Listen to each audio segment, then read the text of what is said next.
How to log in to your Vimeo account. Hey everyone, welcome back to the channel.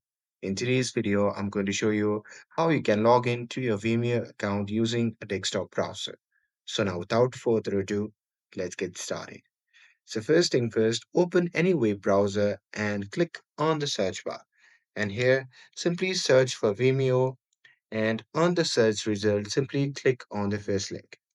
Now here, once you see the interface like this, simply click on the login option which can be seen in the top right corner of the screen.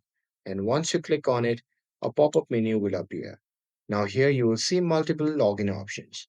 So for this video, I'm going to simply go with the email.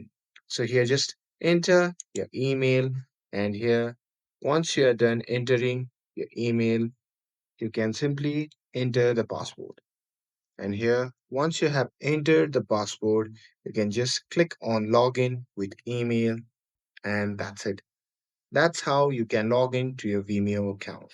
And with this, if you found this video helpful, then don't forget to like, share, and subscribe to get updated for more videos.